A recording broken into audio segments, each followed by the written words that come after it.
Small Town Problems is a book by Chris Ritchie? I think that's how you're supposed to say that, and was sent to me in the last episode of Please Dear God Don't Be a Bomb by the author, and I'm excitedly going to be reviewing a fan's book. I've avoided doing this too much here on the channel because I'm afraid of having my P.O. box just absolutely inundated with self-published books that I'll never be able to get to, and I'll inadvertently make a bunch of self-published authors accidentally send me one of their precious books that's just going to sit on a shelf until I inevitably donate it. But I decided it's better to get around to few than none at all. And I specifically want to review Small Town Problems, not only because I promised I would in the last episode of Please Dear God Don't Be a Bomb, but also because I have a lot of interesting things to say about this. But first, a quick word from today's sponsor. And this video is brought to you by BetterHelp.com. Unfortunately, we live in a society where mental health support is not accessible to everyone, and that's where BetterHelp is here to step in and try and provide professional licensed support from over 20,000 therapists. Using a link in the description down below, you can join the over 2 million people who have trusted BetterHelp to help them improve their mental health today. I personally am someone who struggles with anxiety and depression, and I have actually signed up for BetterHelp, and that was largely due to, before I even had sponsorships,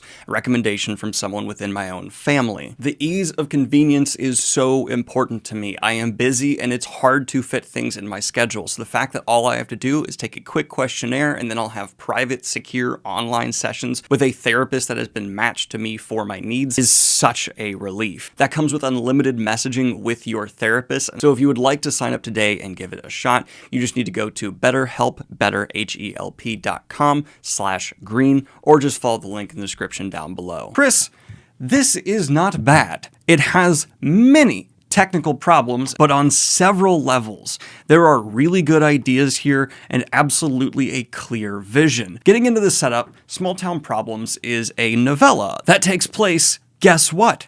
In a small town. And there has been a creature found of alien origin. Beyond that, I'm not going to get much more into it because spoiler warning. And I'm also going to be linking, of course, if you'd like to support a self-published author who's a member of the Goblin Horde, I'll have a link down below that will not be an Amazon affiliate link because f that, and instead is going to be a better resource that is more friendly to the world for you to use that still manages to give me a little bit of a kickback. Now, books that take place in situations like this where you have small town, simple people encountering a supernatural or extraterrestrial problem have always put a warm feeling in my heart. And that is the first big compliment I do want to give to you here, Chris. I feel like I can direct you addressly because you sent me a letter, and I hope that's not weird for everyone else. This is a private conversation. I had a phenomenal sense of character, and the actual story attempted to be told here, despite the flaws I'm going to talk about, that is a major credit to your writing ability as it is. It's hard, and I would argue even for many people, the hardest part of writing,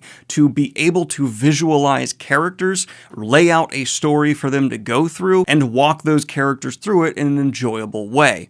All of that was accomplished here. Problems, though, come in when it comes to editing, technical writing, and descriptors. These are very large problems for this book. There is a spectrum of taste when it comes to the amount of descriptions some people want. There's Robert Jordan, who's all the way over like an 8 or 9 out of 10, who is just describing everything, everywhere, all at once. But I would say you're on the complete other side of the spectrum at more like a 1 or 2. This is not that many pages. I believe it's only 120 some. Almost all of it is dialogue. There is so little description or scene establishment. I was having a very hard time, even for this novella, really getting immersed in any way, shape, or form. And unfortunately, that also resulted in me having an extremely hard time keeping track of who was talking at certain times due to what I would call some editorial and base writing issues. If you're going to be trying to place your readers in a well-known environment, especially like countryside, small town, things like that, you have to put in the effort to really make that resonate with what the reader knows from personal experience being in those places. And that's a tricky skill to have. Now, dialogue-heavy books are not necessarily bad, but I would say in novellas especially, finding that balance is oh so important. And, you know, if you want a great example of it done well, I would point you over to One Word Kill by Mark Lawrence. This book, despite its flaws, I find does an extremely good job of carrying the reader through the environment in its restricted page count while not slowing down so much that it ends up not being able to actually stay a novella and bloating itself out into a full-length novel. Which intent is important. You wanted to write a novella, you wrote a novella, you actually could still add many more pages here and stay within those bounds. And those pages were needed in terms of actually being able to feel that small town. Now, it's not all bad news here in terms of immersion. The characters did a lot of good work when they shined in terms of actually making up for that lack of environment, and that's because of how well thought out they absolutely were. Many people in this book, first and foremost Robert, the main character here who finds the alien in the first place, just felt like people from your childhood that you knew to the depth of their bones and were writing them realistically as they possibly could be as the characters they were in this extreme circumstance. Personally, I may not have finished this if it wasn't for how genuinely funny this book was at times. And that in itself speaks volumes to your potential as an author, because humor is not easy to do once you get more of the technical side of things down. And then the final thing I want to say here, and this is something I actually messed up in my first publication as well in Breach of Peace, you need to find a stronger editor. Someone who is going to go through this and punch up your prose from the ground up, because frankly, they're very weak. Or because I'm not seeing one credited on your book, if you didn't have an editor, get one. I'm actually going to be a little bit extra harsh here because I want to absolutely drive this point home. You have to have even novellas edited by one, preferably more than one, people. This practice, if you did it or you didn't hire a competent enough editor, is part of why independent publishing has the reputation in mainstream circles that it does. I will say it again,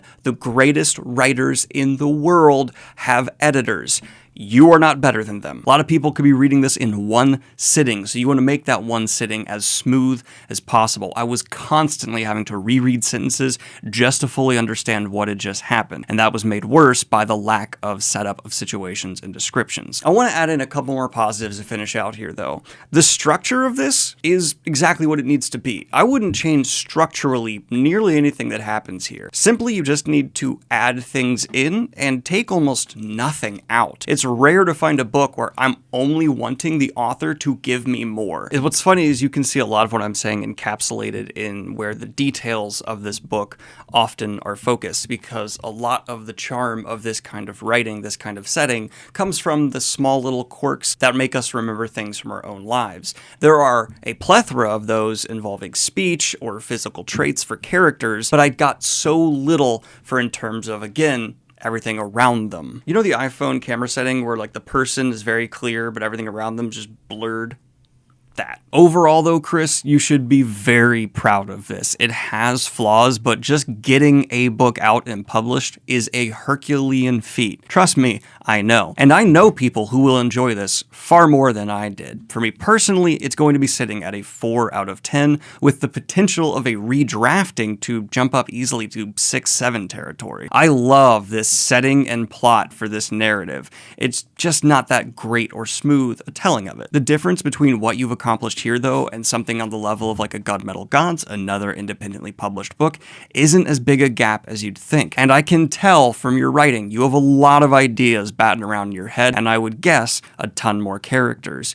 Either take another stab at telling this story and just put a lot more effort into crafting and expanding out the world, or start fresh, and I'd recommend maybe sticking with some development people early on and working hand in hand with an editor, because you learn so much when you have someone who's able to critique your work heavily as it's being developed. But this has just been my review of Small Town Problems by Chris Ritchie. If you'd like to check out this book for yourself, as I said before, be linked down below, and like and subscribe if you have not already. Hit the Patreon if you'd like to support what I do here, and have a good one, y'all. Peace.